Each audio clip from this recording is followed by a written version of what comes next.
ne sont pas honnêtes, il est toujours bon. Ce Dieu est un Dieu bon. Alléluia. Alors nous allons prier ce matin et nous allons passer à la parole. Alors je souhaiterais que tout le monde soit dans l'église et qu'on écoute la parole que Dieu a mis dans mon esprit depuis quelques semaines. Alors il faudrait qu'on partage ça ensemble.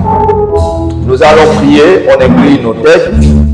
Ce matin, nous nous soumettons à l'expression de ta parole. Il est écrit qu'au commencement était la parole était avec Dieu et la parole était Dieu. La Bible déclare que toutes choses ont été faites par elle et en elle était la vie. Ce matin, Seigneur, communique-nous la vie au nom de Jésus. Communique la vie au nom de Jésus. Nous nous opposons fortement à l'action satanique. Nous nous opposons à la distraction. Nous nous opposons, Seigneur Jésus, au sommeil. Nous chassons le sommeil et nous nous déclarons ta gloire. Accorde-moi, Seigneur, l'habilité de relâcher ta parole. Tu déclares que c'est poussé par le Saint-Esprit que les hommes ont parlé de ta part. Ce matin, Seigneur, au travers de moi parle. Afin que chaque enfant de Dieu soit comblé, rempli et que les mystères de ta parole soient révélés. À toi sur la gloire, au nom de Jésus. Amen. Amen. On va acclamer le Seigneur. On s'assoit sur la tête de l'eau et réduire. Alors, fallait réduire légèrement pour que je ne sois pas absorbé par le fond sonore. Alors, le thème de ce matin, nous allons le puiser dans le livre de Matthieu au chapitre 17, à partir du verset 15 jusqu'au verset 20. Alors, c'est dans ce fragment de passage biblique que nous allons puiser, sinon extraire notre thème que nous allons développer aujourd'hui et durant les dimanches prochains. On va se lever et écouter la belle parole de Dieu. Alors nous allons l'écouter et puis nous allons faire un petit commentaire sur les Écritures, révéler aussi quelques mystères et puis nous allons avoir un grand bombardement. Alors Matthieu au chapitre 17, à partir du verset 15 jusqu'au verset 25 versets. Seigneur, aie pitié de mon fils qui est lunatique. Dans vos Bibles, il faut souligner lunatique. Ceux qui ont les Bibles électroniques, je ne sais pas comment vous allez souligner. Et qui souffre cruellement. Il tombe souvent dans le feu et souvent dans l'eau. Je l'ai amené à tes disciples. Ils n'ont pas pu le guérir. Verset 17, race incrédule et perverse. Répondit Jésus, jusqu'à quand serai-je avec vous? Jusqu'à quand vous supporterai-je? Amenez-le-moi ici. Au verset 18, Jésus parla sévèrement au démon, qui sortit de lui, et l'enfant fut guéri à l'heure même. Alors, les disciples s'approchèrent de Jésus et lui dirent en particulier, pourquoi n'avons-nous pu chasser ce démon? Au verset 20, c'est à cause de votre incrédulité, soulignez incrédulité, leur dit Jésus. Je vous le dis en vérité, si vous aviez de la foi comme un grain de sénévé, vous direz à cette montagne, transporte-toi d'ici là, elle se transportera. Rien ne vous serait impossible. Soulignez, rien ne vous serait impossible. Que Dieu bénisse sa parole. Alors le thème de ce matin que nous allons développer, tout est possible à celui qui croit. Tout est possible à celui qui croit. Alors ce message, je l'ai déjà prêché. Et ça fait quelques semaines, Dieu m'a dit, il est important que tu enseignes ça aux enfants de Dieu. Parce qu'ils ont besoin d'entendre ces mystères. Ils ont besoin de comprendre pourquoi est-ce que certaines montagnes dans leur vie, en fait, ne se déplacent pas. Pourquoi est-ce que les problèmes sont toujours les mêmes? Et d'ailleurs, même les légions. C'est-à-dire, au lieu que ça se dissipe, mais ça s'amplifie. Et pendant que j'étais en train de méditer, prier le Seigneur, disant, Seigneur, de me donner une révélation afin que les enfants de Dieu soient bénis ce dimanche, il m'a dit, voici le message qui est destiné aux enfants de Dieu ce dimanche. Et c'est pourquoi je voudrais, bien aimé dans le Seigneur, que tu ouvres attentivement tes oreilles. Et je parle des oreilles du cœur, de manière à ce que vous compreniez les mystères qui vont être révélés. Et que demain, toutes les montagnes qui vont se dresser sur ton chemin, tu en sors victorieux. Alors, ce passage de Matthieu chapitre 17, à partir du verset 15, nous raconte une très belle histoire. C'est une illustration que j'aime. Parce qu'à l'intérieur de ce passage biblique, il y a beaucoup de mystères. Bien aimé, il y a beaucoup de mystères. Le verset 15, la Bible déclare que c'est le père de l'enfant qui allait vers Jésus. Et il a dit, aie pitié de mon fils qui est lunatique. Alors, il était important de comprendre qu'il faut souligner lunatique. Parce que lunatique, à l'intérieur de lunatique, intervient lune. Donc, ça voudrait dire que la crise que l'enfant faisait n'était pas une crise normale. Était une crise qui se manifestait souvent pendant la période de la lune. Et généralement, aujourd'hui, la crise qu'il manifestait quand la lune sortait, c'était une crise qu'aujourd'hui, nous, on appelle épilepsie. Mais cette crise, dans la vie de ce fils, n'agissait que pendant le temps de la lune. Quand la lune sortait. Donc, le phénomène de cette maladie, de cette pathologie, se manifestait par le système lunaire.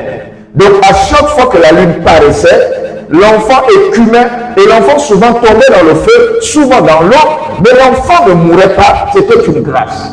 Mais dans d'autres versions, le Seigneur Jésus-Christ, quand il a eu des échanges avec le père de l'enfant, il dit, mais en fait, depuis que ces choses-là arrivent, il dit, depuis qu'il est né.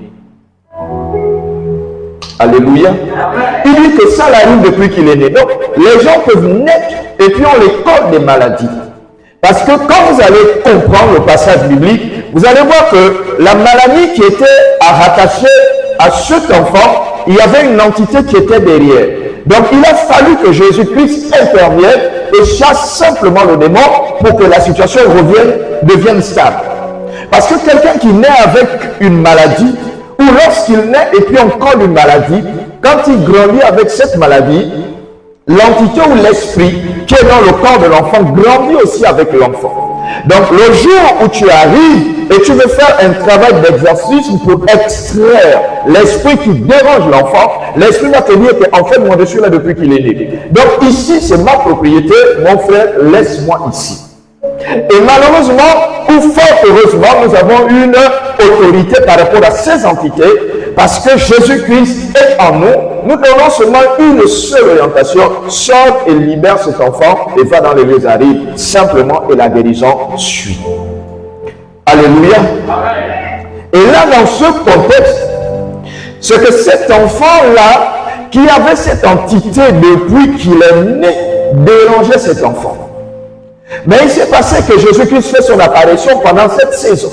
Mais Jésus-Christ a un staff de disciples qui sont auprès de lui, qui ne font qu'imiter ce que Jésus-Christ fait, parce que quand ils sont avec Jésus-Christ, ils s'approprient les mécanismes de Jésus-Christ. Donc ils doivent travailler comme Jésus-Christ travaille, ils doivent chasser les démons comme Jésus-Christ chasse les démons, ils doivent parler aux entités comme Jésus-Christ parle aux entités parce qu'ils sont avec Jésus.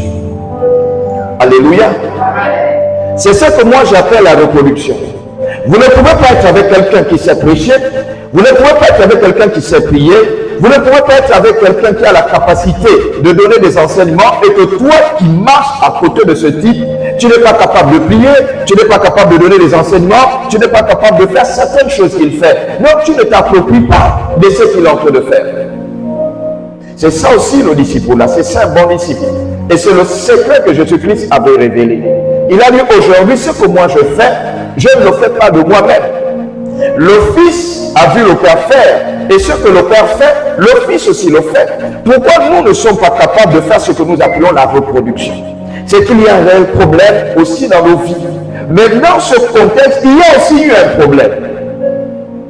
Les apôtres qui étaient autour de Jésus-Christ avaient un problème.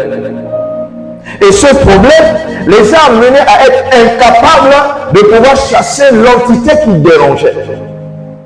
Et Jésus-Christ, quand il est arrivé vers l'Esprit, il a simplement, permettez-moi de me déplacer, parce que quand on enseigne sur ce type de message, on est obligé de bouger. Parce que c'est des messages qui sont poignants, c'est des messages qui sont forts. En ce qui concerne la possibilité, il faudrait que vous sachiez que vous devez rentrer dans une dimension spirituelle assez élevée. Quand on dit tout est possible à celui qui croit, tout est possible. Donc on parle de la possibilité. Rien ne vous sera impossible. Alors quand ils sont arrivés, quand le Père est arrivé, il a présenté l'enfant Jésus-Christ et il a dit à Jésus-Christ que j'ai amené l'enfant chez les disciples, mais ils n'ont pas été capables de pouvoir chasser cette entité et apporter à l'enfant la guérison. Jésus-Christ a pris l'enfant, il dit amène-moi l'enfant, et il a menacé l'esprit et l'esprit est parti, la guérison a suivi. Mais cependant, Jésus-Christ a d'abord menacé les disciples. Et il a dit, jusqu'à quand pourrais-je vous supporter? Jusqu'à quand? Jésus-Christ parle. Mais imaginez nous qui sommes là, avec les enfants de Dieu. Quand un enfant de Dieu n'est pas capable de faire quelque chose, comment nous on réagit en tant que père? Et Jésus-Christ dit, je vous ai donné tous les mécanismes. Je vous ai tout donné. Pourquoi est-ce que vous n'avez pas été capable? Et Jésus-Christ leur a dit, vous êtes des incrédules. Donc Jésus-Christ, après avoir fait le travail, il partait et les disciples sont arrivés. Ils ont dit, nous on a été menacés. Le Père nous a menacés. Le coach nous a menacés. Mais nous voulons comprendre. Alors ils sont allés vers Jésus-Christ, ils ont dit à Jésus-Christ, effectivement, nous n'avons pas pu. Mais dis-nous pourquoi nous n'avons pas pu. Qu'est-ce qui s'est passé? Alléluia. C'est maintenant que Jésus-Christ va rentrer dans une école exceptionnelle. C'est là où il rentre dans l'école en disant qu'il vous manque quelque chose. Il dit, il vous manque quoi? La foi. Et dans notre version, au-delà de la foi, il dit que ce type d'entité nécessite un travail spirituel. Il dit, la foi est un élément très crédible qui peut t'amener à faire n'importe quoi. C'est-à-dire que lorsqu'il y a un problème, une problématique qui se pose, si tu manifestes ta foi, la foi va agir comme une entité créatrice, donc elle appellera ce qui n'existe pas dans la vie de celui qui est souffrant. C'est ce que le Seigneur est en train de dire. Il dit, il vous manque la foi. Et il dit que si vous avez de la foi, rien ne vous sera impossible. Alléluia. Il dit, si vous avez de la foi, rien ne vous sera impossible. Moi, j'ai réexaminé le texte. Et j'ai voulu comprendre pourquoi est-ce que Jésus-Christ leur a dit que si vous avez de la foi, rien ne vous sera impossible. J'ai examiné, j'ai voulu comprendre. Et quand j'ai compris, c'est là où le message de tout est possible à celui qui croit est apparu dans mon esprit. Alors je me suis dit qu'en réalité, tout est possible à celui qui croit, tout est possible. Ne pensez pas que c'est seulement le contexte de la guérison, ou parce que tu crois la personne va guérir. Mais dans le cadre de la promotion aussi, la foi est manifestée. Dans le cadre du monde professionnel, il y a aussi la foi. Dans le cadre des études, il y a la foi. Dans le cadre de l'entrepreneuriat, il y a la foi. Pourquoi vous pensez? Pourquoi est-ce que vous pensez que la foi ne se manifeste quand la personne est malade? Plusieurs personnes pensent que la foi n'agit que lorsqu'il y a un malade ou lorsqu'il y a un paralytique. Pourquoi est-ce que la foi que tu as n'est pas capable de t'amener au succès dans tes études? À chaque fois que tu vas passer un examen, pourquoi est-ce que le contexte de la prière intervient? Parce que derrière, il y a la foi à ta réussite. Alléluia. Il y a la foi à ta réussite. Il y a des personnes, même ici au CENI, à l'église, qui ne croient même plus à un avenir à Dieu, qui ne croient plus qu'ils pourront sortir de la situation dans laquelle ils sont. Pour eux, c'est terminé. Et puisque tu dis c'est terminé, ce que tu déclares, c'est ce qui arrive. Parce que tu as déclaré, tu as appelé à des choses qui n'existent pas de venir à l'existence. C'est pourquoi le Seigneur a dit, tout est possible à celui qui croit. Tu crois à la promotion. Au-delà de la promotion auquel tu crois, tu manifestes la foi. Maintenant, tu vas engager l'élément prière. Tu vas parler la prière de persistance. Tu vas prier parce que tu ne peux pas décider une prière si tu ne crois pas. Au pareil que tu relâches dans ta prière. Tu vas organiser l'événement, mais cependant tu trouves des blocages, des barrières. Et quand tu trouves les barrières, qu'est-ce que tu fais? Est-ce que tu pleures? Non. C'est en ce temps où tu commences à manifester la foi. Mais quand tu vas manifester la foi, tu manifestes la foi sur quoi? Voilà le premier problème. La foi. Croire. On croit en quoi? Voilà le premier problème. C'est pourquoi, lorsqu'on parle de tout est possible à celui qui croit, on dit avant de croire à quelque chose, tu l'as déjà vu dans l'esprit. Tu crois à quoi? À rien du tout. Parce que tu n'as rien vu. Mais quand tu vois, c'est en ce temps que la foi maintenant se manifeste. Tu vois quoi? La réussite. Quand tu vois la réussite dans ton esprit, c'est alors que tu crois que ce que tu es en train de faire va réussir. C'est alors que tu rentres maintenant dans la prière. Parce que tu as vu. Parce que tu as vu. Il y a des gens qui désirent des choses, mais qui n'ont jamais vu ça dans leur esprit. Avant de croire à quelque chose, il faut voir cette chose. Alors, je ne sais pas si je m'explique. Je m'explique pour que vous compreniez mieux. Parce que si on dit qu'il faut croire à quelque chose que tu as déjà vu dans l'esprit, c'est ce qu'on appelle la visualisation.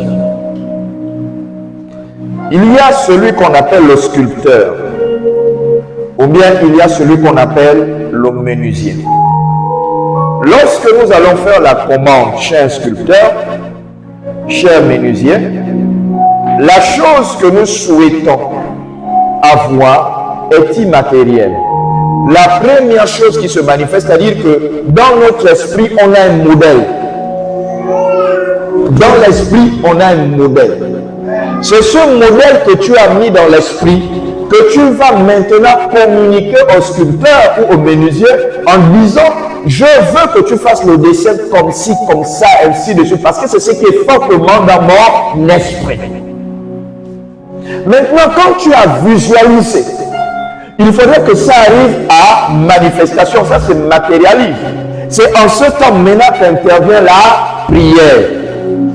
Maintenant, tu vas parler sur ce que tu as vu, parce que tu crois à ce que tu as vu, et tu veux que ce que tu as vu arrive à l'existence. C'est pourquoi on dit tout est possible à celui qui croit. Et nous savons la puissance de la foi. Elle amène à l'existence ce qui n'existe pas. Que la foi est une matière créatrice. La foi crée ce qui n'existe pas. Mais ce qui n'existe pas, il faut d'abord voir ça en vision et puis l'appeler à venir à l'existence. Alléluia. Tout est possible à celui qui croit. L'impossibilité ne va pas être le jargon des enfants de Dieu. Les enfants de Dieu, quand ils se retrouvent face à l'adversité, ne doivent pas dire que c'est impossible. Non. Il n'y a rien qui soit impossible aux enfants de Dieu. Si Dieu a la capacité d'appeler à l'existence ce qui n'existe pas, si nous sommes la reproduction du Seigneur, c'est que tout sera possible. Rien de ce qui va se présenter devant nous ne sera impossible.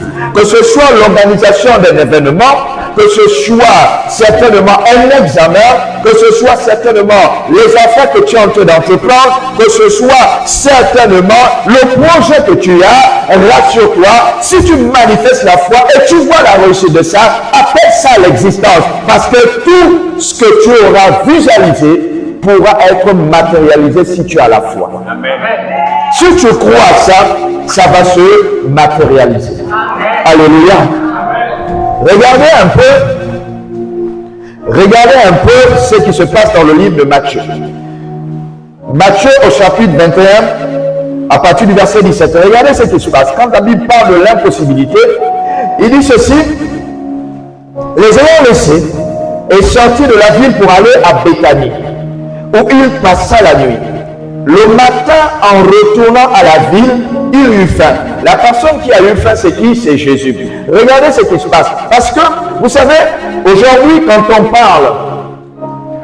parle de l'impossibilité, je viens répéter, le miracle qui va s'accomplir ne se manifeste pas que dans le cas de la maladie. Parce que certainement, il y a des gens ici qui pensent que l'onction qu'ils possèdent, ce n'est qu'une onction pour chasser les démons, guérir les malades, mais l'onction qu'il a n'attire pas la richesse, n'attire pas le succès dans sa vie.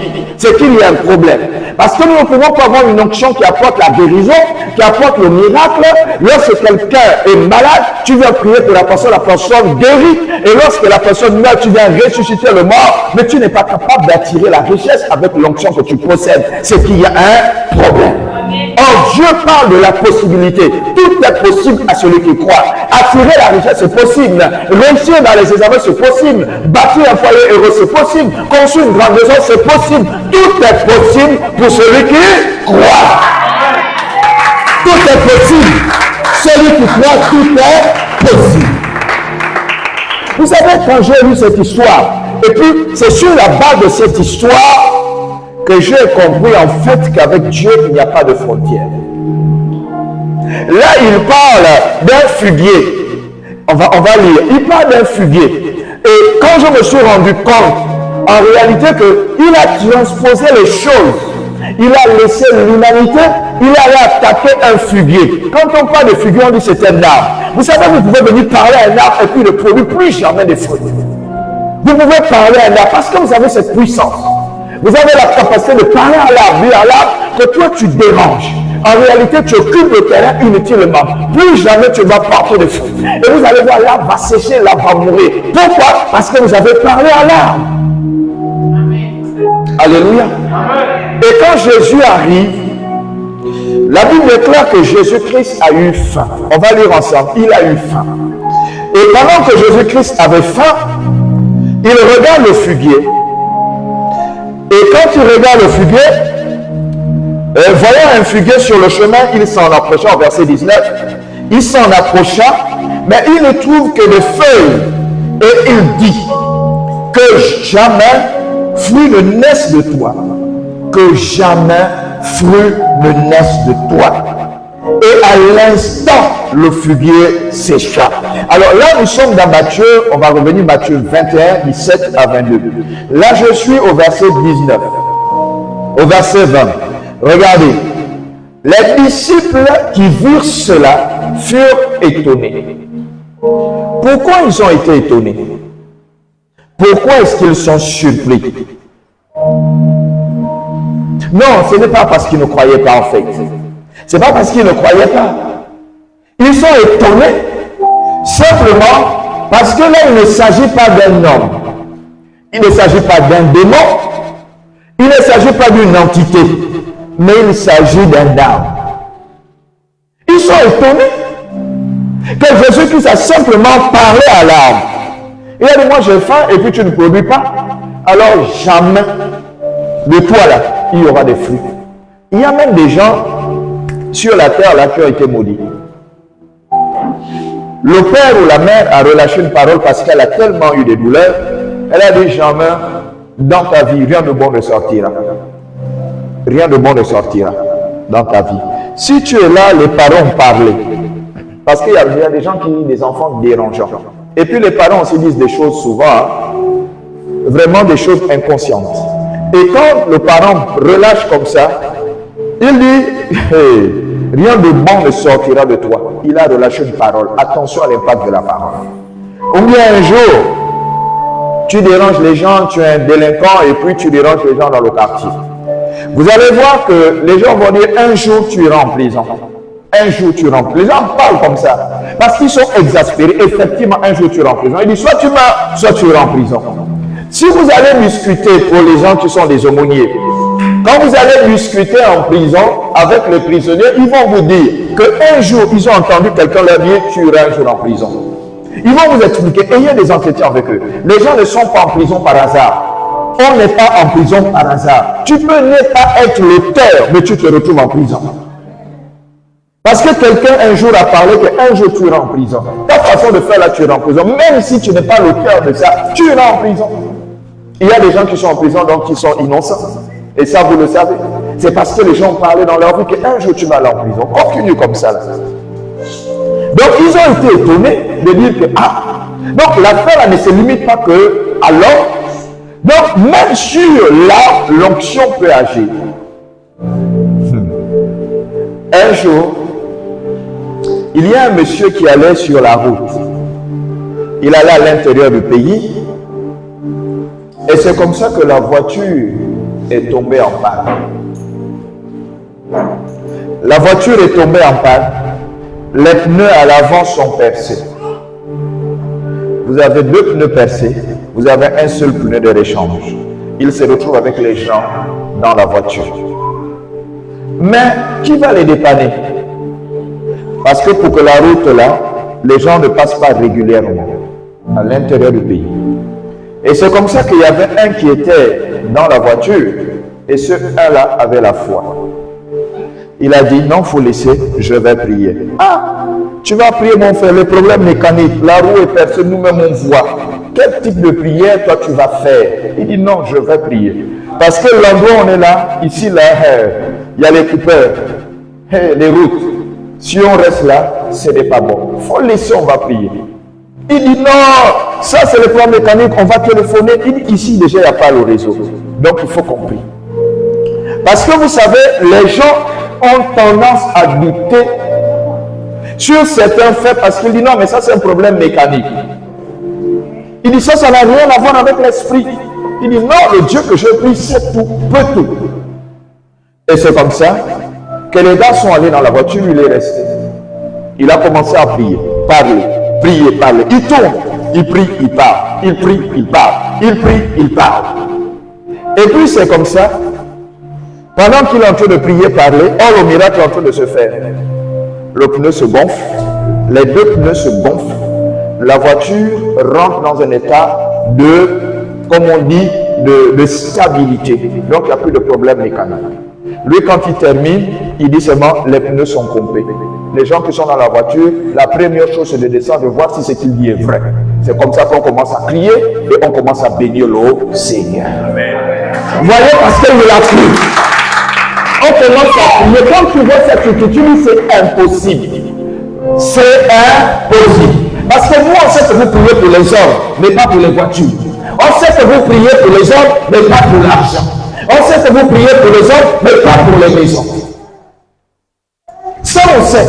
Mais quand tu fais une transposition, tu quittes parce que tu te retrouves dans une situation difficile. Maintenant, tu vas mettre Dieu à l'épreuve. Tu vas dire à Dieu, toi, tu es le Dieu que je prie. C'est authentique à ce que je vous raconte. Ça ne s'est pas passé ailleurs, c'est ici au Gabon.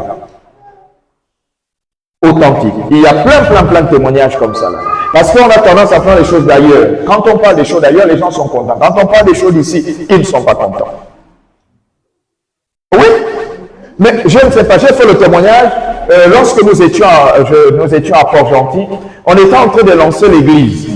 On lançait l'église de Bac Aviation, donc derrière la SEG, la production. On lançait cette église et moi je faisais partie des propulseurs, des pionniers à l'époque. Et c'est comme ça que moi j'ai pris le département intercession et délivrance et guérison comme d'habitude pour prier. Et puis c'est comme ça que la pluie commence à nous déranger. Bon, généralement les gens quand il y a la pluie, ils partent. Mais ce jour-là, j'ai pris mon équipe, j'ai dit, la pluie là, il faudrait que ça cesse. La campagne d'évangélisation là va avoir lieu, elle va se terminer. J'ai pris les gars, on s'est éloigné, on est allé quelque part, on a commencé à parler au ciel. On a parlé au ciel. Je pense que j'ai fait ça ici au CMI aussi. On a parlé au ciel, on a parlé. Parce qu'il y a les instruments, on va commencer à chercher les sachets pour couvrir les appareils, pour que ça ne se gâte pas, parce qu'il y a sur le courant. Ce jour-là, on a prié. Il y a des gens qui passaient même qui se moquaient. Ce jour-là, on a prié. Prier. Un moment, quand on a fini de prier, la pluie, elle m'a dit, je vous respecte. Elle s'est arrêtée, elle est partie ailleurs. La pluie seule dit, je vous respecte. Parce que vous avez commandé, vous avez parlé à cause de la campagne d'évangélisation. C'est en l'honneur du Seigneur qu'on le fait. On ne le fait pas pour un homme. On veut gagner les âmes dans cette zone de Port-Gentil. On veut gagner les âmes dans cette zone particulière. Et puis la pluie veut nous déranger. Pour qu'on arrête campagne. Mais je dis que la pluie ne va pas te déranger. La pluie ne dérange personne. Parce qu'on a autorité sur la pluie. Quel que soit le problème qui peut arriver, j'ai de là que la foi que tu as va amener à résoudre le problème. La foi que tu vas manifester va résoudre le problème. C'est un problème financier, la foi va résoudre. Parce que tout est possible à celui qui croit. Rien ne te fera impossible. Quelle que soit la montagne qui se lève, rien ne sera impossible. Rien ne sera impossible, quelle que soit la montagne. Mais ils ont fait. Ah Seigneur Jésus, on va rapidement terminer. Seigneur Jésus, il dit, mais comment tu as fait le verset 20? Les disciples qui virent cela furent étonnés. Et dit, comment ce figuier est-il devenu sec en un instant? Or, il ne s'agit pas d'un homme, il ne s'agit pas d'un esprit, mais il s'agit d'un arbre. Comment est-ce possible? Vous savez, beaucoup de gens ici ne connaissent pas ce qu'on appelle l'aspect spirituel. Le comment est-ce possible là, nous en tant qu'enfants de Dieu, nous devons toujours nous poser cette question. Lorsque l'ange s'est détaché du ciel, l'ange Gabriel, comme c'était envoyé, puisqu'il y a la classification des anges, l'ange Gabriel, dans le ciel, il a une responsabilité. Et sa responsabilité, il est en charge de la communication. Et ça, vous le savez. C'est lui qui gère tout le département communication dans le ciel. Et c'est comme ça que le Seigneur l'envoie vers Marie. Il dit à Marie, écoute, je suis envoyé par le ciel, mais tu vas être enceinte. Et Marie rigole, Marie dit, mais enfin, mais toi là, moi je ne te comprends pas où. Je ne connais pas des hommes, je ne suis pas encore marié, et puis je vais être enceinte. Mais tu te trompes. Et puis il dit, si tu vas être enceinte. Et elle dit, d'accord, je vais être enceinte. Connaissant que je n'ai pas de mari, je n'ai qu'un fiancé, donc je ne connais pas ce monsieur. Et en plus, je suis vierge. Alors dis-moi honnêtement comment ça va se passer. Là, elle change maintenant que moi je veux savoir. C'est la même chose que les apôtres ont posé comme question. Comment cela s'est passé? Avant d'aller d'abord vers celui qui est à l'origine de ça, eux-mêmes ils s'interrogent que mais comment cela est-il arrivé? Donc, elle parle, elle dit, moi, faut pas me blaguer. Faut pas me blaguer. Je suis vierge, je ne suis pas marié, j'ai un fiancé, et puis s'il apprend que je suis enceinte, il dira je l'ai trompé. Donc tout ce que je faisais là, c'était du pipeau. Et puis, dis-moi comment ça là, ça va se passer. Et c'est comme ça que l'envoyé explique. Ce n'est pas lui qui va faire, mais il explique parce qu'il est en charge de la communication. Il est en réalité le Saint-Esprit, l'Esprit de gloire et de vérité. À l'époque, il faut savoir que le Saint-Esprit n'était pas encore arrivé pour être temporaire. Il était sporadique. Parce que c'était Jésus-Christ qui agissait en ce temps. Jésus-Christ n'était pas encore parti pour laisser place au Saint-Esprit. Mais de manière sporadique, il agissait. Il agissait. Et puis il a dit, le Saint-Esprit viendra sur toi, il va te couvrir. L'Esprit Saint. Elle dit, ok, d'accord, il va te couvrir. Quand il te couvre, il opère le miracle. Il opère le miracle. Parce que quand on parle de miracle, il faudrait comprendre que le miracle, ce sont des phénomènes que l'homme ne peut pas expliquer. Voyez-vous, ce n'est pas que c'est un accouplement et puis ils ont eu un enfant. C'est un miracle. L'enfant naît dans le sein de la femme. Or, on sait que c'est la gamète mâle et femelle qui s'associent pour former un être humain. C'est pourquoi on l'appelle le second Adam. Il n'a pas eu besoin d'un homme et une femme pour s'accoupler, pour pouvoir venir à manifestation, mais c'est le miracle de Dieu. Souvent, quand on parle de miracles, c'est ça qu'on explique. Tu ne sais pas de quelle manière les choses se sont passées. Quelqu'un qui te haïssait. Et puis, à un moment, celui qui jure maintenant sur toi. C'est ce qu'on appelle le miracle. Tu ne sais pas ce qui s'est passé, mais ça, c'est du ressort de Dieu. C'est ce qu'on appelle le miracle. Quelqu'un se lève le matin, il te hait. Tu ne comprends pas pourquoi il te hait. Tu ne sais pas pourquoi il en veut à ta vie. Mais un jour, simplement par tes prières, tu parles au Seigneur. Et puis, finalement, celui qui te haïssait finit par t'aimer. Il finit par demander ce que tu veux. Il finit par... Tu te poses la question de celui-là, il a quel problème? Est-ce qu'il va bientôt mourir? Parce que c'est celui-là qui me détestait, qui me haïssait. Est-ce que vraiment il va bientôt mourir? Parce que s'il fait ça, ça semble être anormal. C'est ça aussi le miracle. Quand on parle de la possibilité, tout est possible. Voilà le miracle. Mais quand Dieu te parle, il faut toujours dire, mais d'accord, mais comment ça va se faire? Quand tu me parles de ces choses, comment ça va se faire? Moi, je me suis posé des questions, je me suis interrogé, je me suis dit, mais le Seigneur dit qu'il va m'amener là-bas, mais comment il va faire en fait? Comment il va faire cette telle situation? Et puis, tu commences à énumérer les problèmes. Or, la Bible parle de la possibilité. Tu commences à énumérer les problèmes. Ah, mais moi, je suis tellement malade. Comment je ne supporte pas la mer, je ne supporte pas l'avion, je ne supporte pas ci, ça. Mais comment ça va se passer? Comment ça va se passer? Vous savez, quand on parle de la possibilité, quelqu'un va jouer à un jeu, et puis derrière le jeu, il est sélectionné, il passe un concours, je veux dire, et puis derrière, il est sélectionné. Il se retrouve à avoir des billets d'avion pour pouvoir aller aux États-Unis, par exemple, avec le visa, parce qu'il a gagné le concours.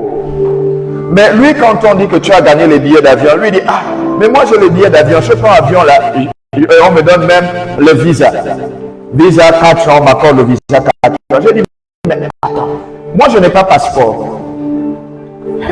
Mais je pense voyage. Comment cela se fait? Je voyage, comment je n'ai pas passeport? Quand on parle même de projet, nous, en tant qu'hommes, on va faire ce qu'on appelle séquencer. On dit pour avoir voiture, il faut avoir un permis. Tu ne peux pas avoir la vision de penser conduire et tu n'as même pas permis de moto. Et tu veux conduire une voiture. Tu penses à construire une maison, tu n'as même pas une brique, tu n'as même pas l'argent. Donc, vous voyez que toutes ces choses-là, quand on parle de l'impossibilité, ce sont ces choses-là qui arrivent. Tu n'as pas ce qu'on appelle passeport. Mais Dieu ouvre le ciel et dit que tu vas voyager. Tu te retrouves à avoir des billets d'avion. Tu te retrouves à avoir visa, on te dit 4. Alors maintenant, il reste la question du passeport. Tu es là, tu n'as pas permis. Mais Dieu ouvre le ciel parce qu'il dit ça, c'est destiné pour mon fils.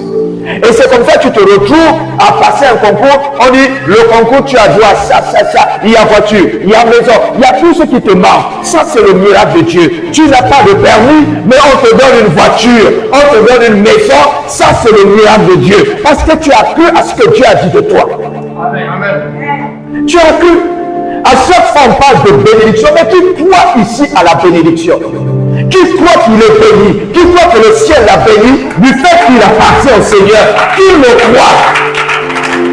Personne ne croit ça. On est une blague. À chaque fois, c'est la même chose. Il est en train de blaguer. Oh, tu es béni. Non, on ne voit pas la bénédiction. À chaque fois, on vous dit qu'en réalité, la bénédiction, ce n'est pas l'argent que je te donne. La bénédiction, ce sont les paroles que je relâche sur toi. Et ce qu'elle possède, ça va t'atteindre. Maintenant, si toi tu n'en as pas dit, on ne t'atteindra jamais. C'est pourquoi à chaque fois, on relâche des bénédictions. Et les gens sont là, oui, mais ça arrive quand? Je ne peux pas prophétiser que j'aurai un véhicule. Mais 3 heures, ça va tomber du ciel. Mais si tu n'es pas en mouvement, ça ne tombera jamais du ciel. Vous êtes chercheur d'emploi, vous attendez à la maison que le travail va venir me trouver. Le travail ne viendra jamais te trouver. Avec Dieu, il faut le mouvement. Tu crois, mais il faut bouger. Il faut bouger. Alléluia. Amen. Les grandes connexions se font comment? Il faut bouger. Il faut bouger. Les grandes rencontres se font comment? Il faut bouger. Il y a séminaire de ceci. Tu pars, tu vas te connecter à des personnes de grande dimension.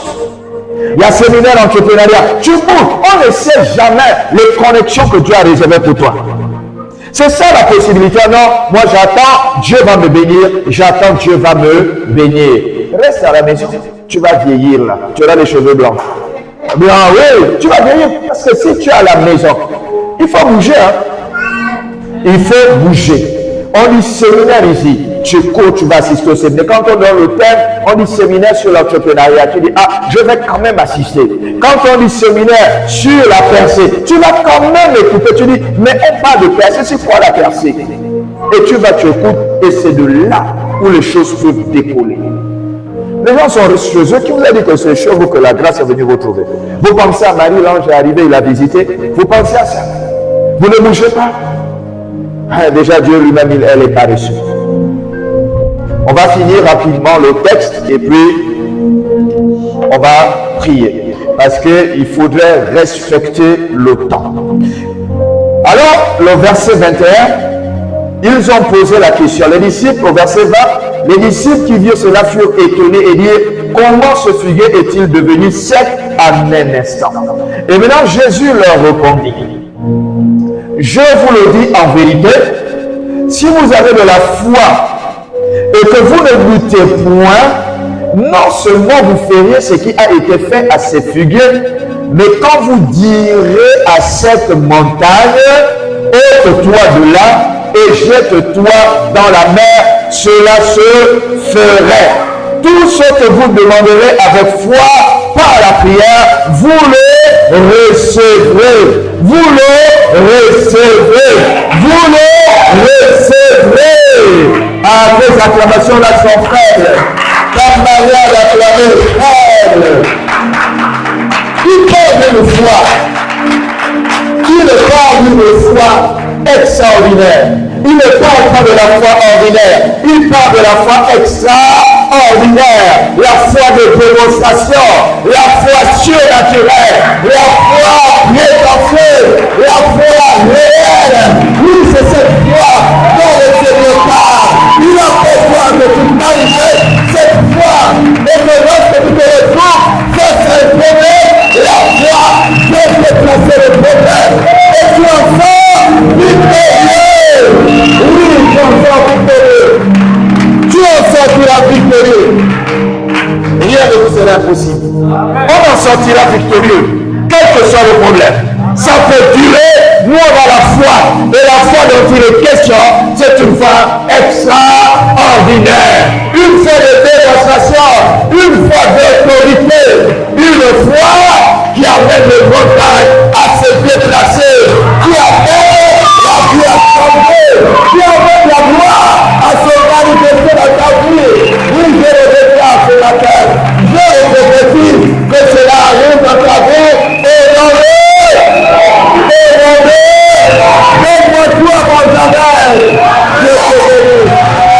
Je te bénis, Papa. Je te bénis, ta vie. Gloire à Dieu. Est-ce qu'on peut se lever ce matin? Est-ce qu'on peut se lever et acclamer pour cette parole?